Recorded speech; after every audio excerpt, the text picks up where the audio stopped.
Hello, hello! Bienvenue sur Jésus Talk, votre rendez-vous d'échange hebdomadaire. Aujourd'hui, nous nous retrouvons avec un nouveau format. Il est crucial de partager et discuter de la parole de Dieu avec d'autres croyants. C'est pourquoi je suis ravie d'être accompagnée dans ce podcast. Le Saint-Esprit est au rendez-vous, prêt à nous guider. Prépare-toi à être édifié dans ce moment spirituel enrichissant. En ces temps de plus en plus difficiles, comment pouvons-nous demeurer fermes dans la paix, la joie et la foi ?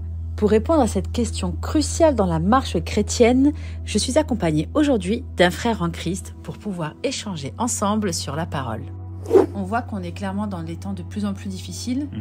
On le vit, dès qu'on allume la télé, on a l'impression de lire Matthieu 24 aux informations, que ce soit en France, mais pas seulement, également dans le monde entier. Nous, en tant que chrétiens, comment pouvons-nous justement tenir ferme dans ces moments difficiles, dans la paix, dans la joie du Christ, alors que peut-être même dans nos vies personnelles, les choses vont mal. Combien de fois ça nous arrive de vouloir servir le Seigneur, d'avoir même une vie de prière intense, mais à cause des problèmes, à cause de ce qui se passe autour de nous, on peut être vite refroidi. Que tout ce que nous voyons aujourd'hui a été écrit, et cela a été dit depuis plus de 2000 ans. Et tout cela, nous pouvons le trouver tous dans la Bible. Et la Bible, en fait, elle est claire. La Bible, c'est le répertoire du chrétien. C'est-à-dire que la Bible nous montre effectivement que les choses que nous voyons aujourd'hui, ce sont les ombres des choses à venir, qui Dieu avait révélé davantage avant par les prophètes, et Jésus l'avait annoncé déjà. Et nous voyons bien qu'aujourd'hui, le monde va mal. Le monde a été toujours mal depuis que l'homme a péché. Tout le monde connaît l'histoire de Adam et Ève. La chute d'Adam a préfiguré tout ça. C'est-à-dire, ça a permis que l'homme puisse s'éloigner de Dieu. Nous voyons bien que à partir du moment que l'homme s'est retiré de Dieu, l'homme a péché, le péché s'est répandu dans le monde. Et Dieu s'est retiré à travers l'homme. Parce qu'aujourd'hui, beaucoup de gens se posent des questions. C'est Matthieu 24. Et Jésus l'a même dit dans Luc 21. Il disait qu'il fallait que ces choses arrivent et que le mal cessera de croître. Les gens se posent des questions, les gens essaient de trouver des solutions. Ce qu'il faut savoir, que tout cela est spirituel. Et le fait que c'est spirituel, on n'a pas la solution. Arrêter toutes ces choses, parce qu'il faut que cela arrive jusqu'à la fin des temps, jusqu'à ce que Jésus revienne encore. Ce que je peux conseiller à chaque personne, pour dire que chacun d'être prêt et de veiller et prier. Revenir à la parole que Jésus nous enseigne. Qu'est-ce que Jésus nous dit dans Matthieu 24? Il a bien donné les indices en disant que ne vous étonnez pas que cela arrive. Il y aura des bruits de guerre. Le fait que le maître l'a annoncé, ça nous montre qu'effectivement que nous ne pouvons pas avoir peur. Et lui-même, il le dit dans sa parole. Il dit, je suis avec vous tous les jours, jusqu'à la fin des temps. Cela nous prouve qu'il est avec nous.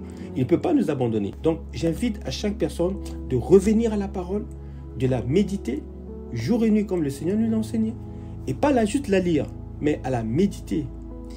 Oui, parce qu'effectivement, lorsque tu dis que tout ça est d'ordre spirituel, on doit revenir à nous en tant qu'êtres spirituels. On ne peut pas gérer nos problèmes, même ne serait-ce que même nos problèmes, de façon humaine ou avec un raisonnement humain, mais plutôt avec une attitude spirituelle. Donc, chercher Dieu. Exactement, chercher Dieu, voilà, chercher Dieu, aller vers le Seigneur, ne pas se poser des questions, aller vers lui tel que nous sommes. N'importe qui peut venir à la paix du Seigneur, et le cœur de Dieu n'est que pardon. Amen. Donc ce que Dieu veut, c'est que l'homme, comme vous voyez même dans McDonald's, on dit viens comme tu es. Devant Dieu, on est comme on est, on vient comme on est. Dieu nous accepte tel que nous sommes, et il veut avoir une relation avec l'humain. C'est le Créateur qui dit à la créature, reviens à la place que tu as été dans la jardin d'Éden. C'est ça la bonne nouvelle. Voilà pourquoi Jésus est venu. Parce que Jésus est venu pour réconcilier l'homme à Dieu. Et aujourd'hui, nous voyons que les gens cherchent des solutions. On ne peut pas trouver des solutions, ce n'est qu'en Jésus. Et tout est spirituel. Rien n'est physique. Rien n'est physique. Tout ce que nous voyons aujourd'hui, rien n'est physique. Et c'est important que l'homme revienne à Dieu à travers le spirituel. C'est ça, en fait, c'est que c'est pas le monde naturel qui impacte sur le spirituel. Parfois, on peut penser ça, mais que c'est vraiment le monde spirituel qui prime sur le monde naturel. Tout à fait. Donc, tout doit se faire dans le spirituel, dans la prière. Et c'est vrai que le chrétien est appelé à ces choses. Souvent, on va dire, oui, prie. Bon, on se dit, on est fatigué, toujours on prie, il ne se passe rien. Mais parce qu'il faut justement aller dans la prière, parce que ça se règle dans la prière. Même par exemple, si on a un conflit avec quelqu'un, la première chose qu'un chrétien doit faire, c'est effectivement d'aller dans la prière devant le Seigneur pour pouvoir déposer son cœur, déposer le fardeau finalement. Et c'est dans la prière que Dieu va agir et faire ce qu'il faut. Donc c'est vrai qu'aujourd'hui, le meilleur conseil qu'on peut faire pour tenir ferme dans la foi, c'est de prier. C'est de prier. Même quand on n'a pas envie. C'est de prier. Et aussi un autre élément que j'aimerais aussi partager à nos frères et sœurs, à celles et ceux qui nous écoutent, c'est aussi aller vers Dieu dans la louange et surtout l'adoration, d'adorer Dieu. Adorer Dieu, c'est très important. Beaucoup prient, mais beaucoup n'adorent pas Dieu. Prier, tout le monde prie, mais le fait de prier sans l'adoration permet de rentrer dans la présence de Dieu, de ce qu'il est et non de ce qu'il a. Et le fait de venir vers le Seigneur dans l'adoration, c'est la créature qui va vers le Créateur pour le remercier pour tout ce qu'il a fait pour nous, de ce qu'il est, de ce qu'il est puissant, il est glorieux et qu'il est notre maître. Et aujourd'hui, tout le monde prie. Les démons aussi prient, les esprits prient, les pratiquants, tout le monde prie. Et beaucoup de gens cherchent Dieu. Mais aller vers le Créateur, c'est l'adorer en esprit et en vérité. Et beaucoup de personnes prient, sont adorés, d'autres adorent, croyant adorer, mais sans vraiment l'adorer en esprit et en vérité. Donc c'est très important que les gens recherchent le Seigneur. Et les temps sont très mauvais. Et beaucoup de gens viendront à rechercher le Seigneur, auront soif de Dieu. Ce qu'on appelle la soif de Dieu, c'est de le rechercher en esprit et en vérité. Et l'adorer. La manière dont on adore Dieu vraiment de manière désintéressée. C'est de venir devant le trône tel que tu es, avec tous tes fardeaux, revenir à lui. Tu as dit quelque chose d'intéressant que j'aimerais souligner. Oui. Le fait que tu aies dit d'aller vers Dieu pour l'adorer pour ce qu'il est. Que ça fait. Et c'est vrai que la Bible nous dit que nous ressemblons à Dieu, que nous sommes des petits dieux, des petits Christ.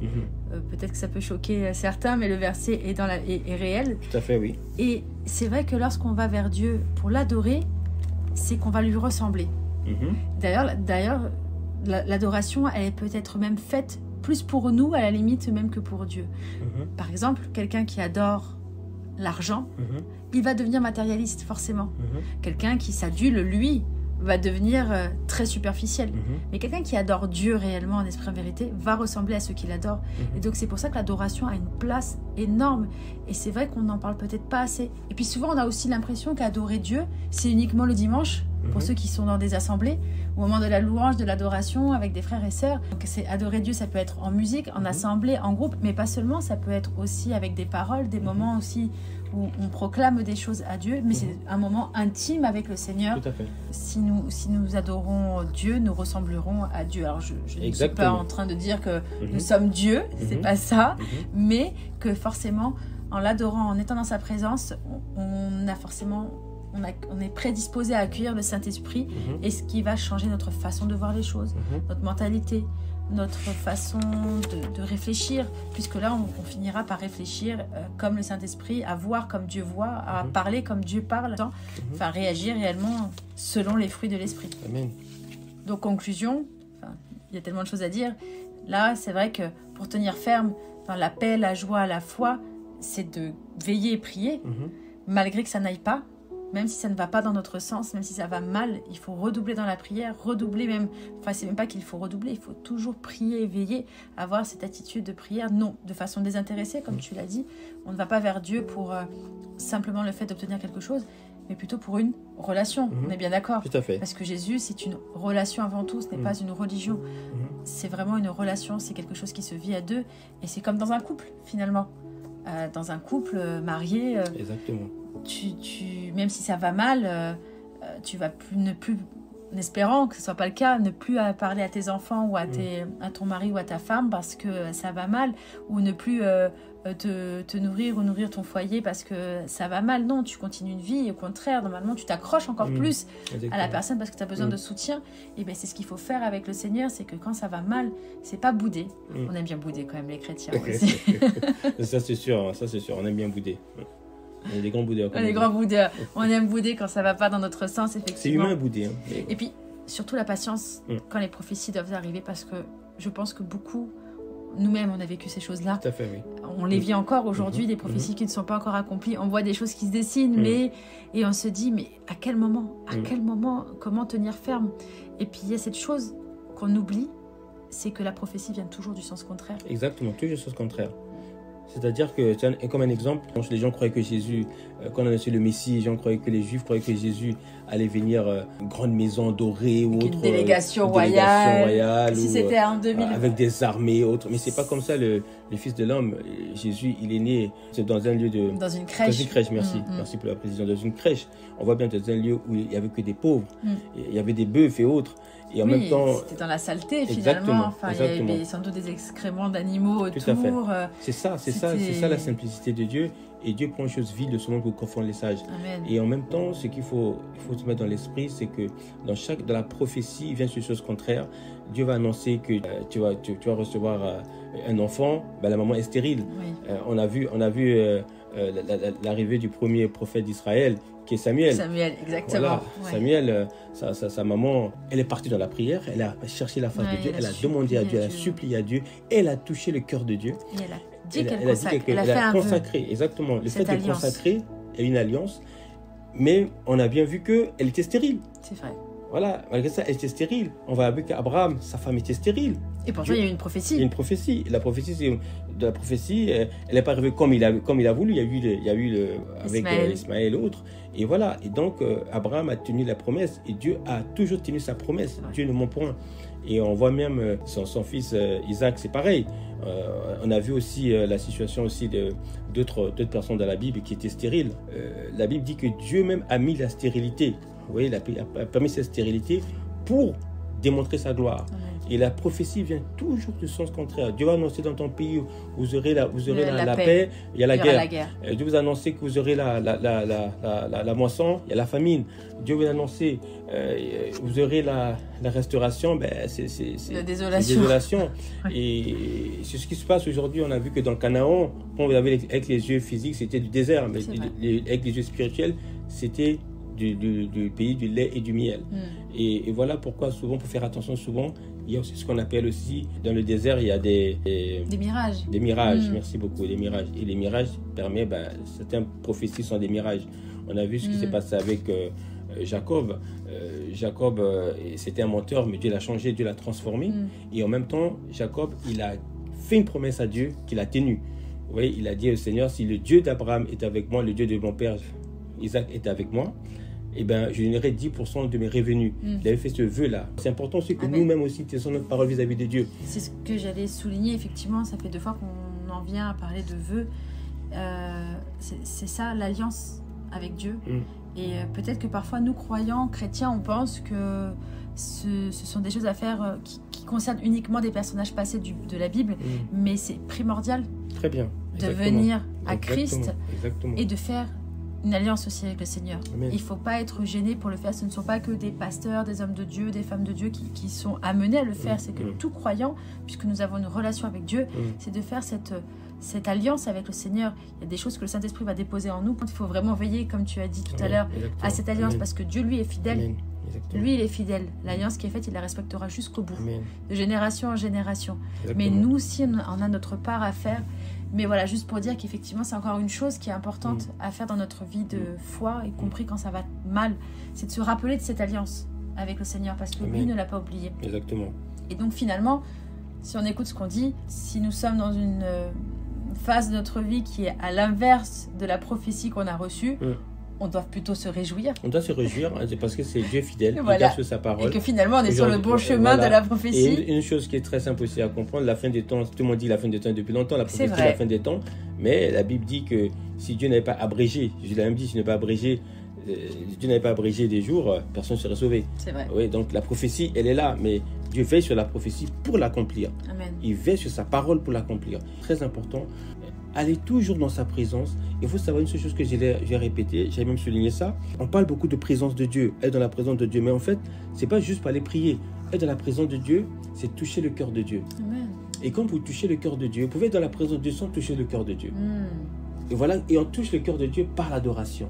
Donc j'insiste beaucoup adorer le Seigneur. Mais dans cette adoration, il y a une révélation, c'est une intimité que Matthieu 6, Jésus dit, aller dans ce lieu secret. Et c'est très important dans cette adoration de l'adorer, c'est que tu es coupé de tout et que c'est ton âme, l'âme qui parle au Créateur. Et l'âme qui dit au Créateur, voilà, je suis là, c'est toi qui m'as fait ce que je suis aujourd'hui, je suis là, c'est grâce à toi. Et que c'est l'âme qui a cette relation intime avec son Créateur. Voilà pourquoi Jésus vient sauver les âmes. Et c'est l'âme qui parle au Créateur. Et tout le monde peut prier, l'âme peut prier. C'est bien de prier, tout le monde va prier, mais personne, l'âme ne peut, il y a certaines âmes qui ne touchent pas le cœur du Créateur. Et donc, quand l'âme vient devant le trône, demande au Créateur avec tout son cœur, son âme et toutes ses forces. Tu aimerais de tout ton cœur, de toute ton âme, de toutes tes forces. Et c'est l'âme qui aime Dieu de tout ton cœur, de toute ton âme et toutes tes forces. C'est pas tes pensées. Et voilà pourquoi c'est très important, j'insiste, mes frères et sœurs, à celles et ceux qui nous écoutent, et même à ceux qui ne connaissent pas Jésus, de dire, Seigneur, aujourd'hui, je veux avoir une relation intime avec toi. Mon âme veut t'adorer de tout mon cœur. Je veux avoir un cœur d'adorateur. Ce cœur d'adorateur, pas juste un cœur de prière, mais un cœur d'adorateur. Tout le monde peut prier. C'est vrai. Mais tout le monde peut prier parce que dans la présence de Dieu. C'est parler à Dieu. Exactement. En soi. Donc on peut parler toujours à Dieu, mais c'est vrai que d'avoir ce cœur d'adorateur, il y a une dimension qui est différente. Amen, amen. Et cela, souvent, ça arrive souvent même dans les couples chrétiens. Couples chrétiens aujourd'hui, il y a certaines femmes qui ne connaissent pas vraiment leur mari et certains maris connaissent pas leur femme parce qu'il n'y a pas cette intimité. Il n'y a pas cette intimité de prière et puis cette intimité aussi d'adorer Dieu ensemble. Il y a aussi cette intimité personnelle et cette intimité aussi avec le couple, le mari et la femme. Donc c'est important que l'homme est fait pour être adoré. Et adorer qui? Son Créateur. Cet humain que nous sommes, on doit adorer le Sauveur et le Créateur. Amen. Voilà. Et c'est le Sauveur qui nous amène au Créateur. Amen. Et on peut parler au Créateur sans passer par le Sauveur. Donc voilà pourquoi que l'âme doit aller vers le Sauveur, le remercier et adorer son Créateur. Et du coup, adorer, c'est uniquement dans la chanson? C'est uniquement chanter? Parce que souvent, quand on parle d'adoration, on imagine des chants. L'adorer, c'est simplement toucher le cœur de Dieu. C'est-à-dire que l'âme doit reconnaître Dieu. Vous savez, il y a une certaine adoration. Tu peux dire, Seigneur, je t'adore pour ce que tu es, pour ce que tu as fait pour moi. C'est l'adorer, de mettre à sa place ce qu'il est. Oui, laisser voilà, passer voilà, son âme, c'est parler son âme, en fait. Exactement, c'est le reconnaître. Il n'y a que le Seigneur qui sait que cette âme m'adore. Et l'adorer, c'est dans différentes autres choses. Moi, personnellement, quand j'adore le Seigneur, c'est vraiment m'oublier totalement de ce que je suis. Oui, renoncer à soi-même. Ce que Jésus l'a dit. Il dit bien, celui qui vient à moi doit renoncer à lui-même et me suivre. Donc le renoncement permet aller devant le trône, renoncer à tout, abandonner à lui, comme il dit dans sa parole. Il dit, amenez à vous le joug, le fardeau, nos fardeaux. Et le fardeau, c'est le péché. Et quand nous venons devant le Seigneur, il nous renouvelle de force, il nous enlève tous nos fardeaux et il met en nous un cœur glorieux, un cœur d'adorateur. Finalement, c'est quelque chose de très simple. Exactement. Ce que Dieu veut, c'est qu'on soit sincère. Voilà, on soit simple. Simple. Voilà. C'est nous qui compliquons les choses, finalement. Avec l'œuvre de Dieu, c'est pas facile, c'est simple. C'est simple. C'est l'homme qui complique en mettant des barrières. Des barrières ou des rituels. Des rituels, les rituels ne sont pas bibliques. C'est pas biblique. Et Jésus l'a dit, celui qui vient à moi, il n'a jamais dit celui qui vient à moi doit passer par un pasteur, celui qui vient à moi doit passer par un frère. Curé, ou par un frère, effectivement. Voilà, effectivement, quand on voit bien dans la Bible, Paul était le plus avancé du monde dans le monde juif et autres. Mais Paul, il a rencontré Jésus dans Acte 9 et le Seigneur lui a dit, pourquoi me persécutes-tu, Paul? Et Paul, après, il a compris que tout ce qu'il faisait n'était que de la boue. C'était de la religion. La religion, et voilà pourquoi il disait bien que pour lui, c'est le fait de perdre du temps dans la religiosité, dans les conflits, dans tout cela, c'était un perte du temps. Les débats. Et nous, en tant que chrétiens, ce que nous devons faire, nous qui, soi-disant, connaissons la parole de Dieu, même nous qui sommes aujourd'hui des serviteurs, des servants de Dieu, qui sommes chrétiens tout court, c'est de le servir avec simplicité, avec humilité, sincérité, humilité et en vérité. Et Dieu veut que les cœurs simples qu'il adore. Et le fait de l'adorer, c'est d'être comme tu es, comme un enfant de 5 ans, de 2 ans, de 3 ans. Il veut le lait, il veut le bébé, il pleure parce qu'il a besoin de quelque chose. Il veut maman, il veut l'affection de maman. C'est ça aussi que Dieu veut nous faire. De papa aussi. Voilà, effectivement. Et voilà, souvent, comme je dis souvent, avec certaines sœurs et frères, je partage souvent cette parole que le Saint-Esprit m'avait inspiré. C'est que nous disons à nos enfants, vous êtes des adultes. Et le Seigneur me disait, Et moi, je veux que vous soyez des enfants. Donc, vous voyez, c'est incroyable. Donc, nous devons être des enfants et nous disons à nos enfants d'être des adultes. Oui, sois et Dieu grand, nous dit, voilà. fais ci, tu es grand maintenant, tu es Exactement. grande. Alors que Dieu nous demande effectivement de nous comporter comme des enfants. Comme des enfants. Et c'est l'humilité. Jésus, il s'est comporté comme un enfant. L'humilité, et puis cette pureté d'amour, Amen. cette innocence que les enfants ont. Exactement. D'aimer, de pardonner, de passer, Exactement. d'oublier, parce que c'est vrai que des enfants, quand ils se disputent quand ils ont un conflit, c'est rare d'avoir des enfants qui restent dessus juste après. Ils ont vidé leur chagrin, ils sont partis voir papa et maman, voilà, pour se plaindre de la situation, que ça n'allait pas. Finalement, peut-être qu'ils attendent justice ou pas, mais le fait d'avoir déversé le fardeau, on va dire, et que le papa et maman a consolé l'enfant. Ensuite, l'enfant, il oublie, il pardonne, il va retourner vers son copain ou sa copine ou son cousin ou sa cousine avec qui il s'est disputé, et ils vont rejouer ensemble. Et c'est vrai que cette image, elle est propre à ce que Jésus nous demande de faire finalement.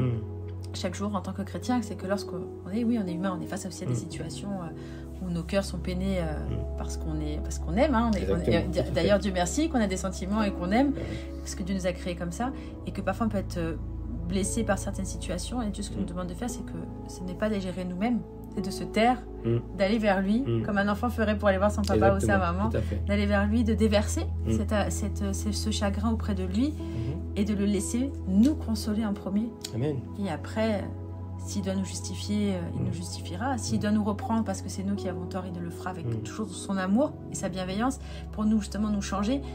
Et c'est vrai que là, tout, et donc nous pousser à pardonner et à oublier. Donc soyons des enfants dans notre pureté. Et la Bible nous dit d'ailleurs, heureux c'est que ceux qui ont le cœur pur, car ils verront Dieu. Ils verront Dieu, tout à fait. Donc l'importance, justement, de veiller sur nos cœurs, de prier pour nos cœurs, de veiller à demander au Saint-Esprit, parce que humainement ce n'est pas possible de le faire. On le rappelle, ce qu'on a dit au début de ce moment d'échange, c'est que tout est d'ordre spirituel. Donc même d'aimer, de pardonner, surtout même pardonner, d'oublier, d'adorer, de prier, tout ce que nous devons faire, nous devons le remettre devant le Seigneur afin qu'il puisse nous aider. Amen. Surtout dans ces moments difficiles. Et je tenais en conclusion à partager avec mes frères et sœurs, mes bien-aimés, celles et ceux qui nous écoutent. C'est important de pardonner. Le pardon est une puissance, et surtout oublier. Amen. Beaucoup de gens pardonnent, annoncent le pardon, prêchent le pardon, mais c'est important d'oublier. Et beaucoup de gens ne parlent pas de cela, parce que quand vous pardonnez, si vous n'avez pas oublié, vous n'allez pas pardonner. C'est vrai. Parce qu'à chaque moment où vous allez rencontrer cette personne, ça vous piquer. Vous allez avoir des remords. Certaines personnes ont eu des problèmes. On a vu ça autour de nous. Certaines personnes ont des problèmes, voire d'accidents vasculaires cérébrales ou autres, parce qu'ils n'ont pas pardonné à cause de l'aigreur ou autre. Mais c'est important de oublier, d'aider au Saint-Esprit. Aide-moi à oublier. Mon mari qui m'a violé, mon mari qui m'a critiqué, mon mari qui m'a fui, mon mari qui m'a trompé, d'oublier la femme qui m'a trompé, la femme qui m'a critiqué, d'oublier l'oncle, le frère, le collègue du travail qui me fait du mal, d'oublier autour de nous, tout ce qui est autour de nous, que nous apprenons à oublier. C'est très très important de oublier et de surtout pardonner et oublier. Oui, parce que avant tout, ça libère notre propre cœur. Souvent, on entend, mais non, on a des choses qui sont impardonnables, qu'on ne peut pas pardonner, c'est pas possible, etc. Mais heureusement que Dieu ne voit pas comme ça. Amen. Parce que le ciel serait vide, je pense. Exactement.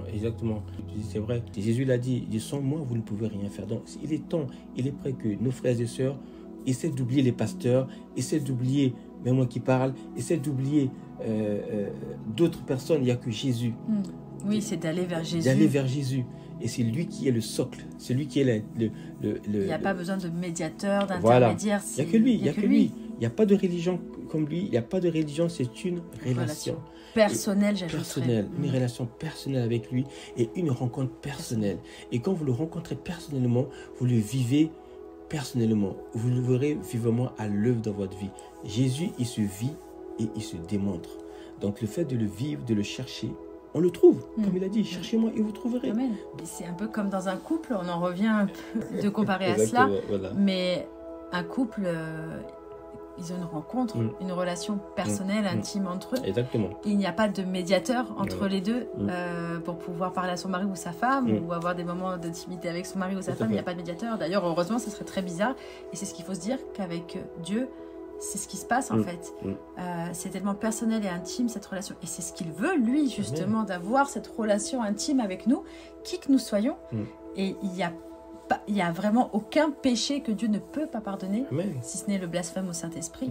Même si tu viens juste de tomber dans le péché, à ce moment-là, il n'y a rien qui peut l'empêcher d'aller vers lui pour dire pardonne-moi, je t'aime, aide-moi. Tout simplement. Exactement. Tout simplement. Et alors, je ne suis pas en train de dire qu'effectivement, il faut boycotter les pasteurs, les curés, je ne sais pas quoi. Non, pas du tout. Ou des frères et sœurs en Christ, pas du tout. On a besoin de cette communion. Exactement. Parce que c'est ce qui fait le corps du Christ. On est d'accord là-dessus, ça c'est très important.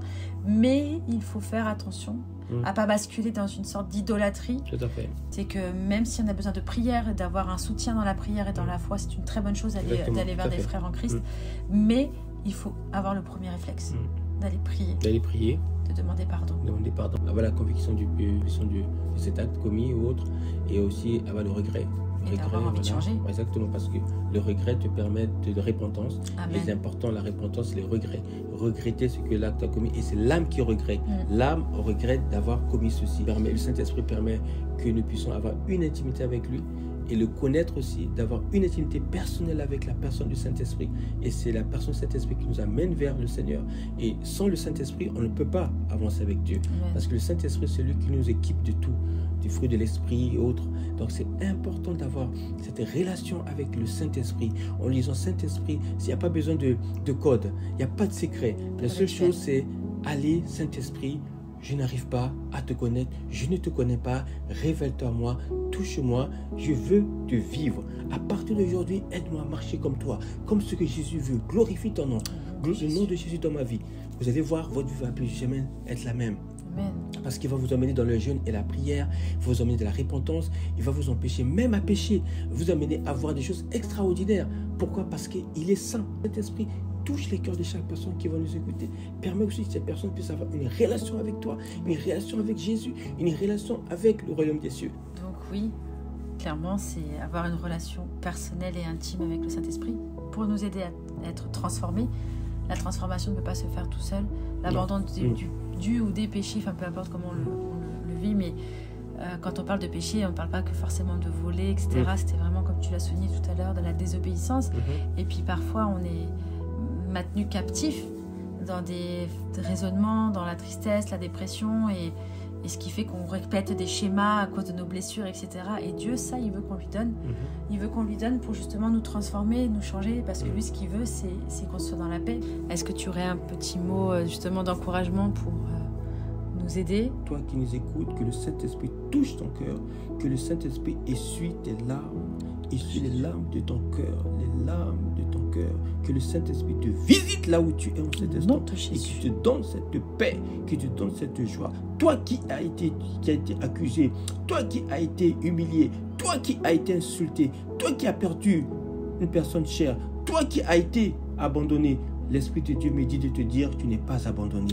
Il est avec toi. Il est le Père des orphelins. Quelle que soit la situation, le Seigneur essuie tes larmes. Le Saint-Esprit essuie tes larmes. Ne t'inquiète pas. Sache que Dieu ne t'a pas abandonné. N'abandonne pas. Ne lâche pas. Il est avec toi. Il est près de toi. Il dit dans sa parole, je suis avec vous tous les jours. Il n'a pas menti. Il est réel. Il a dit, je suis avec vous. Ça veut dire qu'il est avec toi tous les jours. Même quand tu ne pries pas. Même quand tu dors. Quand tu l'as oublié. Même quand tu as délaissé. Même quand tu as abandonné. Sache qu'il est avec toi. Et il te garde et te protège. Donc sache que Jésus n'abandonnerait jamais l'humain. Tant que l'humain a cette opportunité de l'accepter comme son sauveur. Il t'aime. N'abandonne pas. Et je prie encore que le Seigneur te visite cette semaine. Je te souhaite une semaine de paix et de joie, et que ton sommeil soit doux et paisible au nom de Jésus-Christ de Nazareth. Je plonge votre semaine, votre vie, votre famille dans le sang de Jésus-Christ de Nazareth. Vos enfants, tout ce qui vous appartient. Je déjoue tous les liens flammés du malin dans votre vie. J'annule tout décret démoniaque satanique au nom de Jésus-Christ de Nazareth. Que la puissance du Saint-Esprit vous accompagne. Que le Dieu d'Abraham, d'Isaac et de Jacob, ce Dieu tout-puissant qui s'est révélé à la personne de Jésus, vous visite cette journée, vous visite et vous donne la paix. Sachez que il est avec vous tous les jours. Cela nous suffit. Que Dieu vous bénisse. Amen, amen. N'hésite pas à nous dire ce que tu as pensé de ce format, et si tu souhaites plus d'épisodes de ce genre, ton retour compte énormément pour nous. On se retrouve la semaine prochaine pour une nouvelle exhortation. Passe une belle semaine avec le Saint-Esprit.